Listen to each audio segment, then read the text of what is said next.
Okay, now, hawak ka uli, ha? It's got 2 logs. Remember you said if it was 1 you couldn't, but it's got 2. So you can do this. Get coffee across. Okay, that's it. You can do it. You can do it, Bob. You've done all the other things. Hold on to the rope. On the line, yeah, that's it. Uy. you can hold on to the green thing if you want. Ang galing, ah. Parang hindi mo first time, ah. Keep going. You got it. Okay, slide.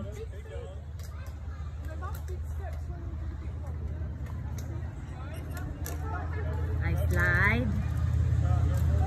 Okay, slide. Tapos zipline yan, ha? Remember si ano? Yung isa. Okay, slide mo. Up. All the way down. Oh, isa pa. Yan. Okay. Oh, yung croquis. Grab onto those green ropes. Pull it towards you so that it's not as big of a step. Lift it up. Not croquis. The 2 green ropes attached to the challenge. There you go. Oh. Just grab that rope and bring your swing closer to you. Other way. Other way. Step onto it and it's not as far. There. Hawak. Okay, hahawak ka dun sa ano, hindi diyan, dun sa tail ng kulay blue. Sa baba, sa tail pa.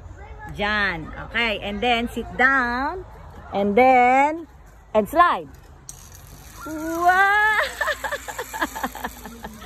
Well done. Oh, tanggalin mo ngayon yung blue. Up. Push up.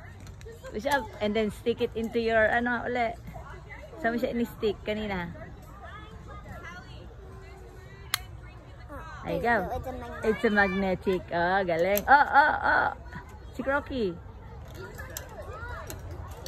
Remember, yung kanyang mouth will go there. Yan. Okay, ganun uli. Up. Oh, you guys.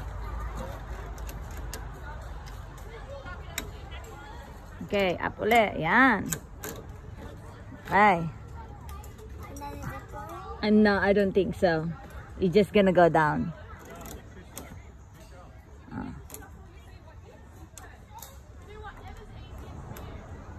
Come on. You have to straighten it up. Yan.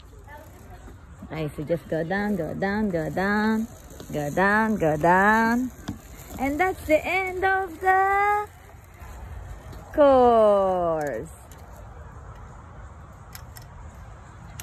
Yeah! Okay, asan tayo? Saan mo? Isa pa uli? One more round on that side? One more round on that course? Sige, go again. On that course. Dun agad! Seriously! Mag-practice ka muna din eh. One more pa.